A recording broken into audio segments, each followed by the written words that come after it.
Stride Audio Show. Presented by Speak English with Us.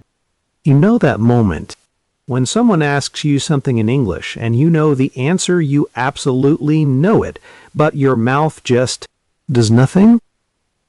Oh, that silence. That horrible silence. You are standing there, the words are right there in your head, and your mouth is just closed for business. Closed for business. That is exactly what it feels like. Welcome to English Stride Podcast. I am Maya. And I am Leo, and today we are talking about something that almost every intermediate learner has felt but almost nobody talks about. This is a B1 level episode perfect for intermediate learners. Beginners, you are welcome too. Today we are talking about why you freeze up when it is time to speak English. We will share 3 real psychological tricks to unlock your mouth, and trust me, one of them is going to surprise you. Stay until the end for our word tour 5 expressions that will make you sound so much more natural. And there is one thing we discovered about speaking fear that completely changed how we think about it. We will get to that in about 10 minutes. And later in this episode, we will give you one tiny mindset shift that fixes this. But first, let us look at why this actually happens. Right now, you might be washing dishes, sitting on the bus, or maybe running. Wherever you are, this episode is for you. Quick question before we start. Think about the last time you froze up speaking English. Where were you? At work? In a shop? With a friend? Drop it in the comments. Just one sentence. Tell us the situation. We read every single one, and honestly, your answer might help someone else feel less alone. Because here is the thing. This is not an English problem. It is a brain problem, a very fixable brain problem. And stay with us, because in about 10 minutes, Maya is going to share something that completely changed how I think about speaking fear. No pressure, no perfection, just 2 friends talking about something real. Let's get into it. Okay, so this actually happened to me last year at work. Oh no, what happened? So my colleague, her name is Sarah. She walks over to my desk, and she asks me, very casually, "Hey Leo, what did you think of the presentation?" That is such a normal question. The most normal question in the world. And I had thoughts. I had actual opinions. I had been thinking about that presentation for 20 minutes. So, what did you say? I said, it was good. It was good. That is it? That is it. 2 words. And then I just smiled, like a person who has definitely run out of software. I feel that so deeply. Because your brain was not empty, it was the opposite. It was too full. Exactly. I had too many things I wanted to say, and I could not pick one fast enough, so I just froze up. And froze up is such a perfect way to describe it, like a computer that has too many tabs open. Yes, and the worst part, Sarah walked away, and I stood there for the next 5 minutes having the most brilliant conversation in my head. Oh, the conversation you have after the conversation, that is its own special kind of pain. I went home that evening, and I was genuinely annoyed at myself. I kept thinking, I know English. I study English. Why could I not just say one real sentence? And that is the question, right? Because it is not about vocabulary. It is not about grammar. You had both of those things. I had all of it, and none of it came out. So I started thinking about this, and I asked a few friends, people who are learning English, people who teach it, and almost everyone had the same story.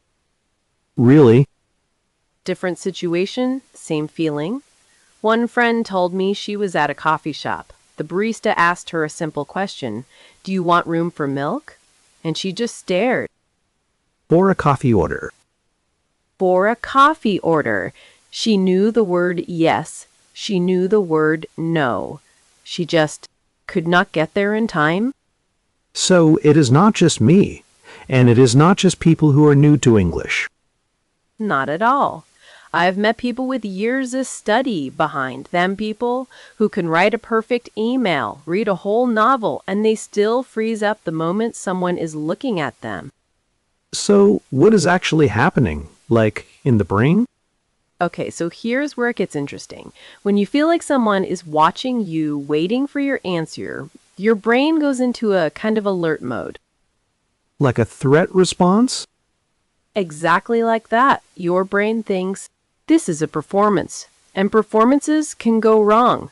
And if it goes wrong, people will notice. And then you become self-conscious. Like suddenly you are watching yourself from the outside. Yes, you are not just speaking anymore. You are also the audience judging the speaker. And that is way too much to do at the same time. It is like trying to drive a car while also grading your own driving from the back seat. That is such a good image. And the more self-conscious you feel, the harder it gets to just blurt out a natural response. Because you are editing before you even start. Before the first word even leaves your mouth, you have already decided it is not good enough. And not good enough is such a heavy thing to carry into every conversation. It really is. And here is what I find so fascinating about this. The feeling is completely real. The fear is completely real. But the thing you are afraid of? What do you mean? The judgment. The people noticing every mistake. The imaginary audience that is watching your every word. It is not real? There is actually a name for this, a psychology term. And once you hear it, you will never think about speaking fear the same way again. Okay, now I need to know. We will get there, but here's what I want you to hold on to right now. That moment when you freeze up, when your mouth goes quiet even though your brain is screaming, Yes. that is not a failure. That is your brain doing exactly what it was designed to do. It is protecting you. It just does not know that a coffee order is not actually dangerous. My brain thought Sarah's question was a lion. Your brain thought Sarah's question was a lion. And by the way, there is a phrase for exactly this feeling when you are so aware of yourself that you cannot move forward. It is called being self-conscious. We will break it down properly in our word tour later, but keep that word in mind as we go. Self-conscious.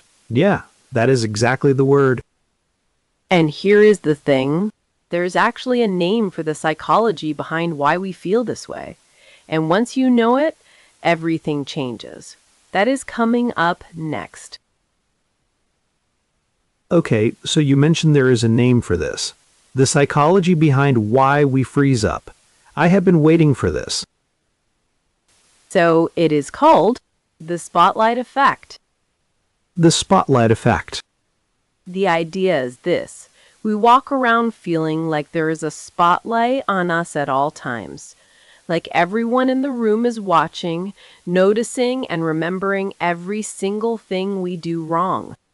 And when you are speaking a second language, that spotlight feels enormous. Enormous, blinding. Like you are on a stage and the whole audience is waiting for you to mess up. But here is the thing. The spotlight is not real. Wait, really? Psychologists actually studied this. They asked people to walk into a room wearing an embarrassing t-shirt, and the people wearing the shirt thought everyone noticed. Everyone was judging them. Okay, I would definitely think that. But when they asked the people in the room, almost nobody remembered the shirt. Nobody cared. They were all too busy thinking about themselves. So the audience we imagine is mostly in our own head. Almost entirely. And this is so important for language learners because you say one wrong word, you mix up he and she, you forget a verb tense and you think everyone noticed. Everyone is judging you. But they already moved on. They moved on before you even finished the sentence. You are the only one still replaying it at midnight. I have definitely replayed conversations at midnight many times. We all have, and that is the spotlight effect doing its job. Your brain is trying to protect your reputation. It just overestimates the audience by about 1,000%. So basically, the imaginary crowd judging my English, it is just me. I am the crowd. You're the crowd. You are the judge. You are the harsh critic in the front row. And once you know that, you can start to shrink the stage.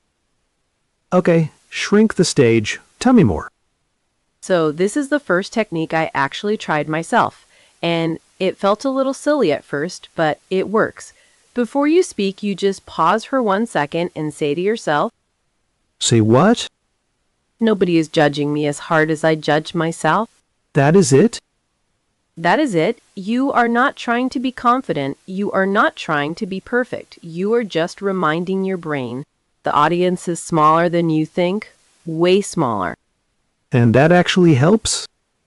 It shrinks the stage. In your mind, you go from performing in front of 1,000 people to just talking to one person, which is usually all it actually is. One person, who probably just wants an answer to their question. Exactly. Sarah did not need a speech. She just wanted to know what you thought of the presentation. And it was good was not exactly my finest moment. It was not. But here's the thing, she forgot about it before she got back to her desk. You are the one who carried it home. That is actually kind of freeing to hear. And if you are listening right now, pause for just a second. Think about your own version of this. Is there a conversation you are still replaying? Something you said or did not say that you are still carrying? Drop it in the comments. Seriously, just one sentence. We want to know. Because I promise you, you're not the only one. And here's the second technique. This one is even simpler. I call it the one-sentence challenge. Okay, what is the rule? The rule is, every day you say one real sentence in English to a real person, out loud. Just one? Just one. It does not have to be clever. It does not have to be impressive. It can be, this coffee smells amazing. It can be, I like your bag. It can be, the weather is so strange today. That is really low pressure. That is the whole point. Because the problem is not that you do not know enough English. The problem is that your brain has learned to treat speaking as a high-stakes performance, and the only way to undo that is to make it boring. Make it boring? Make it so normal, so small, so low risk, that your brain stops treating it like a threat. One sentence a day. No audience, no judgment. Just a tiny moment of real communication. And over time, your brain learns. Oh, speaking English is not dangerous. Nobody laughed. Nobody walked away. The world did not end. And slowly, the freeze starts to thaw. that is such a good way to put it. The freeze starts to thaw. And here is your think time right now. What is one sentence you could say in English today? Just one, to anyone. Drop it in the comments. It can be the sentence itself or just the situation. We will be reading every single one, and honestly, writing it down is already a tiny version of saying it out loud. Because good enough is so much better than silent. You do not need the perfect sentence. You just need a real one. Good enough beats perfect every single time. And hey, if this is resonating with you right now, this is the moment. Hit that like button and subscribe. It genuinely helps us keep making episodes like this one, and it means the world to us. It really does. Okay, so we have the spotlight effect. We have shrink the stage. We have the one-sentence challenge. and we have 5 words coming up that are going to make all of this feel even more real. The word tour is next, and trust me, these 5 phrases, you are going to want to use them immediately. What is one sentence you want to say in English today? Drop it in the comments right now. Any sentence. We read every single one. And speaking of finding the right words, it is time for our word tour. 5 phrases to help you finally break the silence. Let's slow it down. All right, word tour time. 5 phrases, all connected to everything we talked about today. Number 1, freeze up. To freeze up means your body or your mouth suddenly stops working because of nerves, not because you forgot the words, because fear got there first. Remember when Leo said he just stood there after Sarah asked her question? That is exactly what freeze up looks like in real life. I literally froze up in front of one person, one very friendly person. Not my best moment.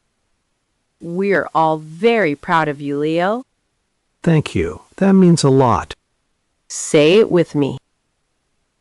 I freeze up when someone speaks too fast. Your challenge, next time it happens, just name it. Say to yourself, I froze up. That is it. Naming it already makes it smaller. Number 2, self-conscious. If you feel self-conscious, you are too aware of yourself. You are watching yourself from the outside and judging what you see. It is that feeling when you are speaking and suddenly you think, wait, how do I sound right now? Am I making sense? Is my face doing something weird? And the moment you think that, you lose the thread completely. I once forgot the word umbrella mid-sentence because I got self-conscious. I am a language teacher. Classic. What did you say instead? I said the rain stick, and then I walked away very quickly. Say it with me. I felt so self-conscious during the meeting.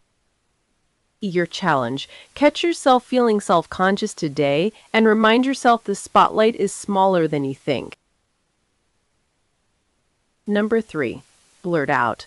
To blurt out something means you say it suddenly, without planning, without editing.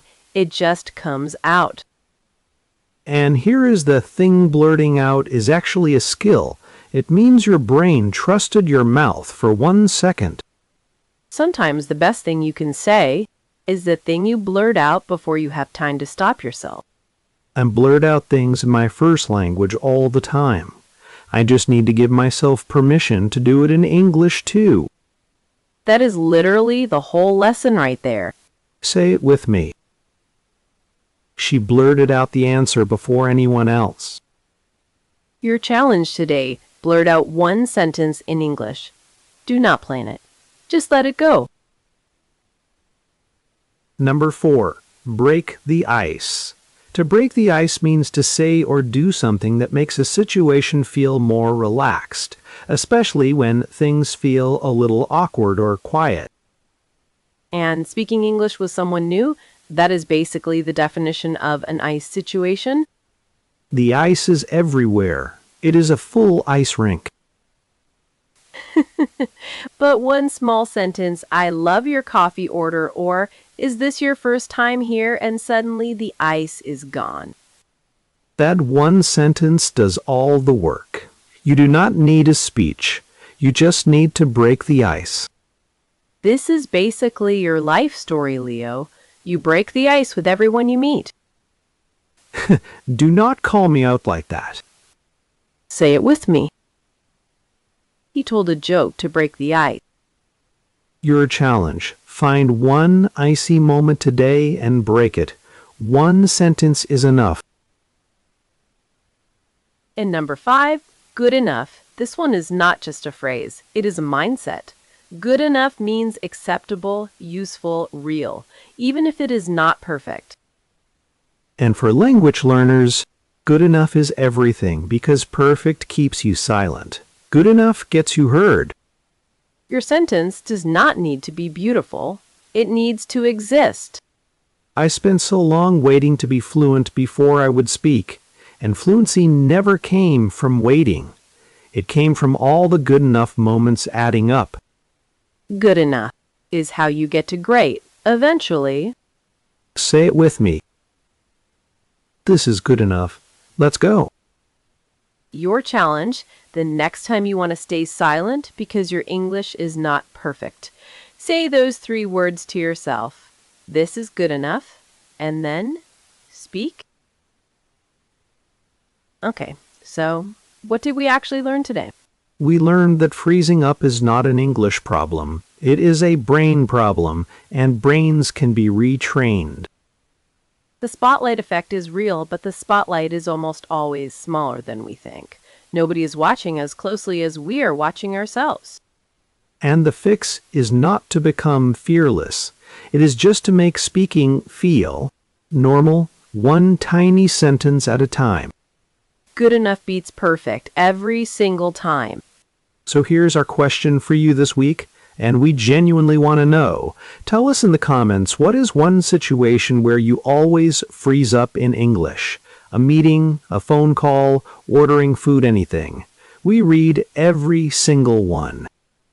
Because your answer might be exactly what someone else needed to hear today. This is Leo. And this is Maya. And you've been listening to English Stride Podcast. Thank you for spending this time with us. Seriously, you showed up today, you listened, you learned something real. That is already more than most people do. Now go say one sentence. Just one. You are ready. And hey, your English journey does not stop here. Pick any video on the screen and let's keep going together. We will see you in the next one. Take care of yourselves.